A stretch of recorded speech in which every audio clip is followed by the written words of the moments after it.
So I thought about this a lot because I think it's interesting to see all the dynamics and stuff of an Olympics game. And you have hundreds of athletes, thousands of athletes coming together. So your job professionally and all your teammates is volleyball. So how does that dynamic change? Like, I think, okay, you're putting all these professional athletes together, the top professional athletes in their career, and then you bring them together for the Olympic Games. Like, what is that experience like, or how is that different? Like, it's just such a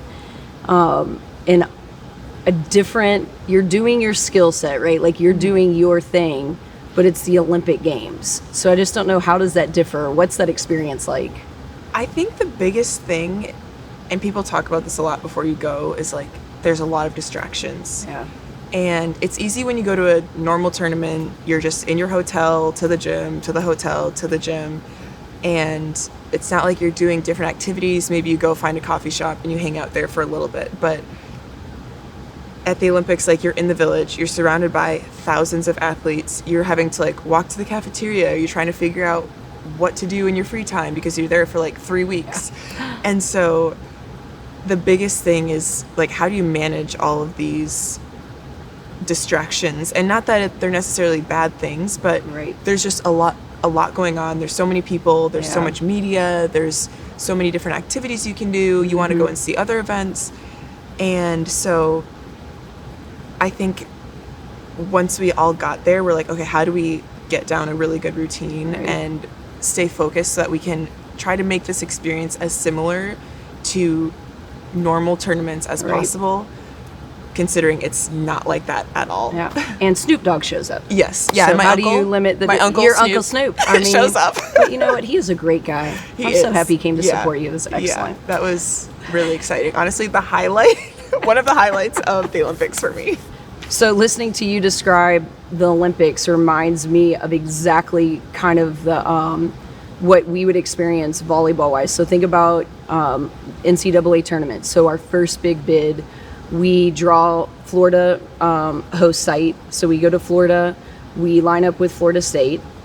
Then the second year we go to the NCAA tournament, it's Marquette. We win the first round and then end up losing to Marquette on their home court. And then third round, we end up making it to the Sweet 16. And I think it's similar feelings, right? Like that first year, it's all these feelings of the team of how do you limit distractions, and parents are coming and they're excited. And you're going to a major volleyball program to kick off your first NCAA experience. Do you see the parallels in that to the Olympic Games? Yeah, I think even things as small as getting like the little NCAA tournament patch on your jersey, you're like, oh my God, like this is different. It's like bigger and you can feel it and there's an energy. And I think that's a lot similar to the Olympics. Like you go to the gym and now the Olympic rings are on the back of the court. And little stuff like that is a reminder of how this feels like it's a bigger moment. At the end of the day, it's the same game on the same court with the same ball, but managing those feelings and emotions and the expectations, I think, when you go into those scenarios is really important. And I feel like that's where, as athletes, like the mental work that you put into your game and like honing in your skill is super important. And I think on the national team, that's something we worked on. And I feel like when I was at Cincinnati, that's something we talked about too, was like, you don't want to let the moment get too big. Like, of course, celebrate it and like really soak it all in. But at the same time, like, it's the same game that we've been playing all season long. Right. And the evolution of that, because I think then you look at your senior season and really at that point in time, Pitt was the number 2 team in the country and on their home court. But even as a leader on the team, with the experience that you had, it's kind of like, hey, been there, done that. We have to go back to just playing our game. And you come off with the biggest win in the history of the program. And really, you know, when you kind of pull up volleyball in general, that's one of those biggest wins in the history of NCAA volleyball. Yeah, that game was just insane. And I'm pretty sure the last point was like, I think I out of system set it to Maria, and I think she was running a bic, like, or a pipe in the back row, and I was like, oh my God, just hit it in, just hit it in.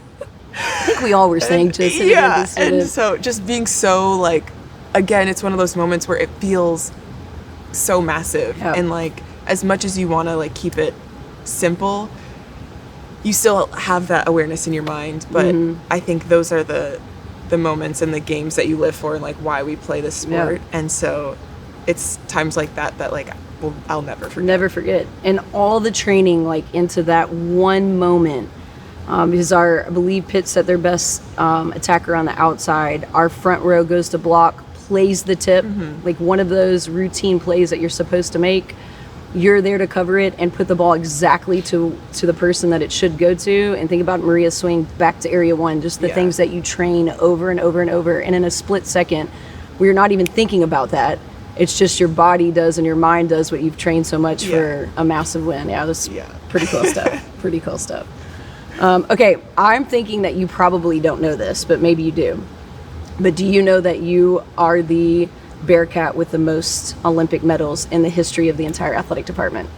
I didn't know that until somebody tagged me in a post and wrote that, and I was like, that's actually insane. Like, I don't know, it never, I guess, even occurred to me. And I think, I was just really surprised when I saw that. I figured you would be. I mean, that is, I think, you know, what you accomplished here as a player, but that you've also taken that on to the next level. And really, you're one of the more recognizable and one of the top right sides in the entire world right now. But for all that you've accomplished here at UC, and then to still be accomplishing things for us, is pretty impressive. I didn't know that, you know, of course, until it was said. Because you think of all the tremendous athletes that have come through here, and what a high level that we compete in all different sports. But I think that's a pretty big deal. Yeah, I was shocked. I was like, that is unexpected, but very cool. Right. I'm like, am I cool now? No. Okay, I'd like to, I don't know how to kind of branch out from this, but obviously, you know, a big question in your career here, and the same one that I got, well, Jordan Thompson to Cincinnati, like, you know, how did you get Jordan to Cincinnati? Like there was some sort of magical exchange that happened between us, or that something different happened. And I'm sure to you too, like, hey, Jordan, why Cincinnati? So what was it about Cincinnati, like this place in particular, that developed you, I think, because you've had the skill set, right? You have the God-given talents that other people don't have. But what about this place kind of formed you into the player that you are? And, you know, and I think on all aspects, like you as a player, think about you your freshman year as a player, but you as a leader, and you in your fifth year as a player, and you as a leader. It's actually funny to think back to how I started off as a freshman and where I ended as a senior. And I just remember after our last game in California, losing to Penn State in 5, being so close, and just feeling like frustrated in that moment, but also really grateful, because I knew that we had just accomplished something incredible and historical. And even if we didn't get the win, like I was so proud to have that journey with that team and this program. And I remember sitting in the locker room with the team after and just like thanking them for allowing me to grow as a person and as a player and a leader, and trusting me in that space, because I know that looking back as a freshman, like, we're all going to make mistakes. I made mistakes. There were times where I fell short, but I think the biggest thing throughout my entire journey, from the moment I committed to the moment the last ball dropped, and even through now, like, is the people. And that's what really made me the person I am today, and the player and the leader. And that's what made it so special. And that's why, you know, there are people who are asking like, oh, are you going to go somewhere else for your fifth year? Or do you want to transfer or whatever? And I'm like, for me, I think I'm a very loyal person. And also I want to be where, like, I know that I'm loved and cared for, and like where I can be a part of something really special, and I can grow throughout that entire experience. And so it was never a thought for me of like, oh, where, you know, let me look somewhere else or let me think about it. I was so locked in because I knew what I wanted to be a part of, what I was buying into, and the people that I got to do it with. And so that my original thing that drew me in was the people. I remember coming here, and I think the season that I took my unofficial visit, I think the program had won 3 games. It's pretty rough. Yes. And so, a lot of people would be like, why would you go there? Yeah. But I remember talking with you and Coach White, and you were sharing your vision for this program and where you wanted to take this program. And I was like, I want to be a part of that. Like, that sounds amazing. That sounds like something special. And you guys, I didn't know you guys that well at the time, but I could tell just like the hearts that you had and the care that you had and still have for the program and for this school. And that really drew me in. Yeah. And I think one of your biggest assets, it's easy to talk about for anyone to see your skill set, to see your ability on the court. But I think what helped all of us just really connect and honestly become family, right? I mean, it just feels like you're part of the family, is that, and you're still like this today, is you're okay with your vulnerabilities, right? Like, you figured out a way to be confident with the things, or to be okay with the things that you're maybe not most confident at. And you really grew in your own skin. You grew, as a person, as a player. And it was okay if I'm not great at these things. You have the ability to laugh at yourself, to like let things go. You can still do that. Yeah. And I think in this space, really a lot of young athletes really struggle with that, and perfection is the only way to accomplish things. And, it's either this way and that's the only way to do things, and the amount of pressure that they put on. I think, after you got in here and you felt that safe space and you felt like you had people that cared for you, it was okay to be you. And you probably won't remember this as just a one-off, and it's probably happened more than once, but I vividly remember in the middle of practice, like, we're playing and all of a sudden you're at middle back, like, just on the ground. We're looking around, we're like, kind of like, my bad, sorry, just kind of getting the arms and legs going back here, and it was like no big deal, whereas I feel like that stuff happens all the time, right? Yeah. Like, and even in the actual play part, not just in the, crossing of the 2 left feet in the back row, right?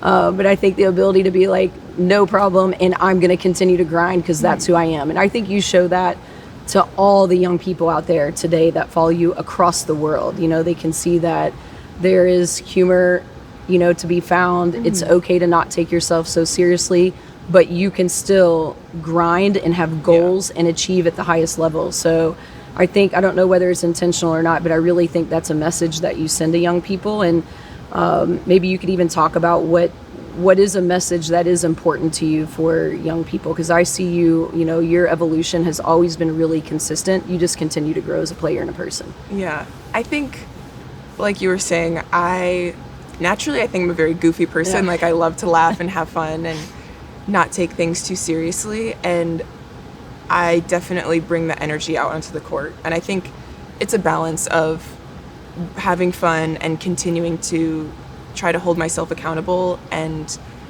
strive for something better and continue to grow as a player.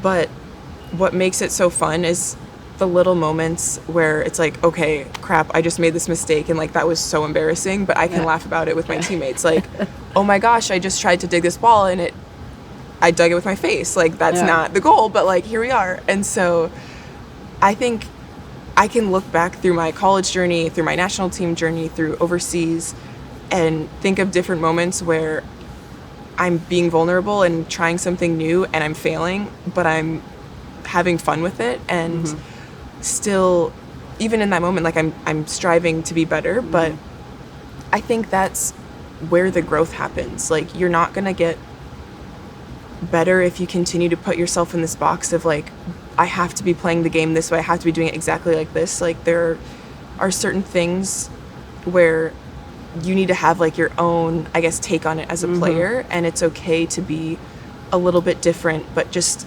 continuing to be a sponge and try to soak in each opportunity and the feedback that your coaches give you or your teammates give you, and have fun with it and figure it out for your own, I guess, for yourself, is what's helped me a lot to continue enjoying the process of never feeling like, oh, I've arrived. Like, I still feel like, even as a 27-year-old professional volleyball player, like, I still feel like I haven't hit my peak. I still feel like I have so much room to grow and to learn, and having fun with it continues to bring me back to the game and to practice and the court every single day. And I feel like that's been consistent throughout my journey as a player. I think that's so great for our young players to hear, right? You've achieved at the highest level possible, and there's still work to your game, right? That you're every day there's something that you're getting a little bit better at and really focusing on and really trying to guide your game. So younger players, how could they be at the peak of their game yet, right? If you're still working on your craft and really fine-tuning it. So I think that's really important for people to hear. That's great. One thing that I think is, so you're going to be going into the Hall of Fame tomorrow evening, which is, you know, without a doubt, no question deserved, right? This is the first year that you're eligible for it, and that you're going in the first year that you're eligible. So not necessarily how does that make you feel, but maybe do you understand the impact that you've had here, and do you understand that you are so deserving of this award and being the representative that you are for our entire institution, right? Like not just for the athletic department, but you've put that CPAW stamp all across the world. Do you really understand fully the impact that you have on this university? I don't know if I do necessarily, but I think it's interesting coming back into this space, and even flying in last night and walking through the airport, and I'm like, oh my gosh, I remember like sitting over there, like getting breakfast before a flight to go to an away game, and having the memories start to flood in again, and realize where my journey has taken me since leaving Cincinnati and graduating. I think it's really, it's almost like strange in a sense, because I'm like, okay, I'm going overseas and I'm doing this, I'm doing that, and like you get so caught up in like the day-to-day life, and like it's so weird to say, but like, oh yeah, like, and now I have 2 medals, and like now I'm gonna go do this and this and this and this. But coming back here, I think is a moment where I'm like taking a pause, and it's a time to reflect and be like, whoa, like I've done all these things since I've left, but I'm coming back to the people who helped me achieve that, all those accomplishments. And so I think having that time to reflect has made me realize, I guess, more of, I guess, like the impact that I've had and the things that I've been able to do. But I think for me, it really continues to show like it was because of what I was a part of here, and the people that poured into me and encouraged me and spent so much time and devoted energy and like hours of work and just taking care of me while I was at Cincinnati to allow me to grow into this person, so that I can go out into the world and be a part of, you know, different teams and help win different medals and stuff like that. And so that's been really interesting. I think each time I come back to Cincinnati, it feels like, okay, I'm coming home and I get to like celebrate with my people. But this time felt not, I want to say heavier, but not in a bad way, but just it means more. And I was very shocked when I got the call and was told that I'd be going into the Hall of Fame, because I didn't really know how it worked, to be honest. So I was like, okay, you know, I'm thinking maybe when I'm like older and, you know, like, I don't know. So anyways, I was really shocked to learn that I was going to be inducted this year. And I feel like it was so fast. Like, I feel like I was just here. And me too. So I feel just really honored. And I think it just makes me really emotional, because I keep saying this, but it was truly because of the people that I got to be with when I was at Cincinnati. They are the reason why I've done the things I've done. I think it's happy to hear you say the honored part, because I feel like that's exactly what it's about. You have given so much to us, you know, all the same. The time, the hours on the court, right? Even think about the time that you've spent with your teammates, encouraging people, doing the one-off tough conversations of, hey, we need you in this. All of those things that are really difficult as a student athlete, on top of getting your undergrad and your master's from our criminal justice department, which is truly impressive. It is our way of honoring you, you know, and thanking you for everything that you've brought in. I think the relationship that we have it's always going to be one of giving, right? We're going to be supporting you and encouraging you throughout your career, and vice versa. We know that you're always going to be giving back to us. So I think it's a great way to be able to honor you and thank you, and all the accolades that come with it. Your beautiful shot down by the locker room down there. Yeah, I need to see that, actually. More than life size. It's more than life size. Yeah, it's a good one. I'm wondering, this is one question I want to ask you, is I think you'll remember it. So you did spend one season out due to injury. And I'm wondering if you remember that day that we went to the hospital to, I guess, get your diagnosis. I mean, I don't remember necessarily knowing anything because there was quite a shock value when we walked in the room, but I'm wondering if you remember that whole day and then what transpired from that. Yeah, I remember it vividly. Yeah, me too. Because I was not expecting that whatsoever. Me either. I thought we were just going to like figure out, the next steps and like kind of my rehab program and stuff like that. And I just remember getting asked to go sit in Dr. Colosimo's office. And I'm like, that's weird. Like, we're normally in the little like treatment room. And just sitting there and him bluntly saying like, yeah, so you're out for the year. It's completely torn and you need surgery. So when do you want to schedule it? I'm like, oh, okay. And I just remember sitting in the back of the van, going back with, I think there were some other injured athletes, and just bawling my eyes out. And feeling like, oh my gosh, my like world is over, my life is over, what am I gonna do? And I remember we had a conversation right after that doctor's visit. We went to Einstein Bagel. Yes. I remember it was right up here, right on campus. And you were just sort of talking through like, okay, I feel like you helped me to reframe it in a positive, and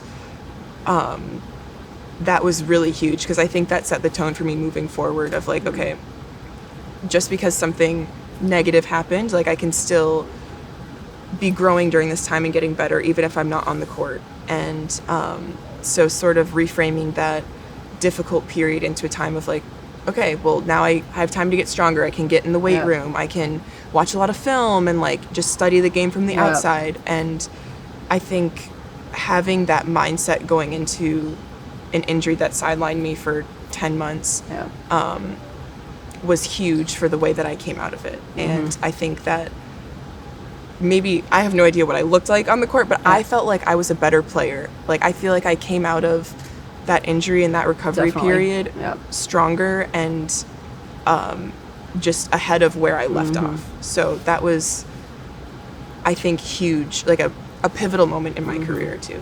Agreed. And I think that was right in preseason, right? It was in the middle of preseason, so we were days away from starting our first matches. And the one thing I remember thinking, like, as a coach, sometimes you're like, I don't know if I should say this, should I say? And I go, well, let's look on the bright side. You get an extra year in the arena. And I remember saying, oh my God, I feel so bad, but I thought the same thing. So instead of just spending your senior season in the arena, you got to spend your senior and your fifth year in the arena on this brand new beautiful court. So I was like, thank God she's on the same page. Like, okay, we'll be all right. We can figure it out.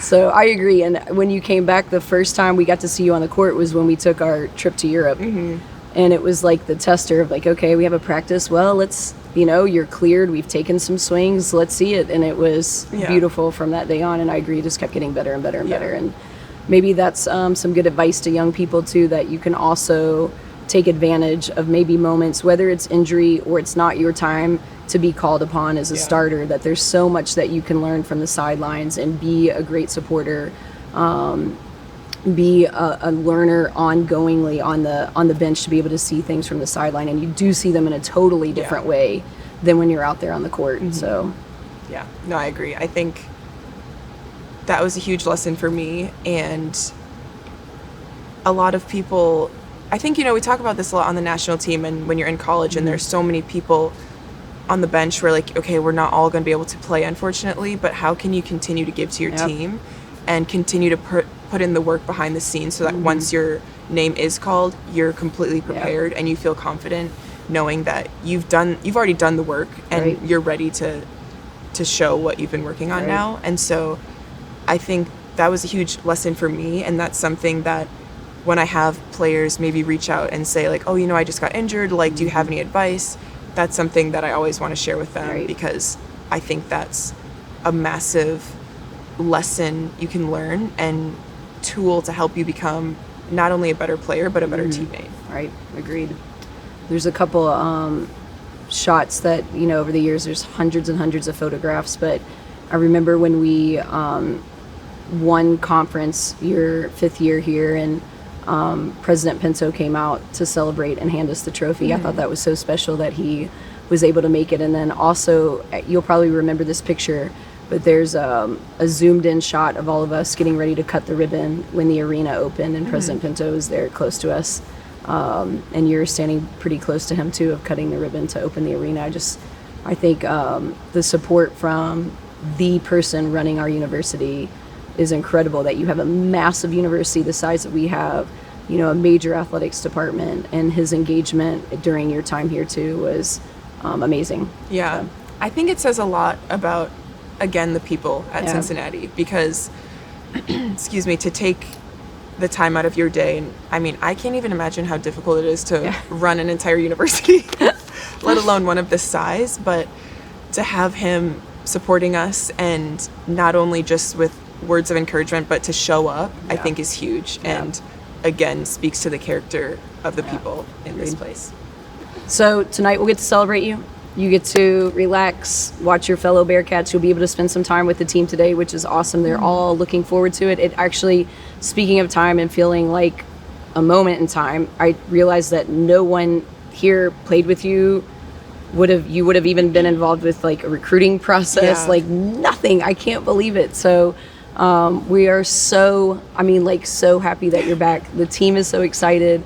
All of our friends of the program are excited. You're going to visit with some of them too. And we're happy, more than happy to honor you and have you as our special, it's not even a guest, right? You're not a guest.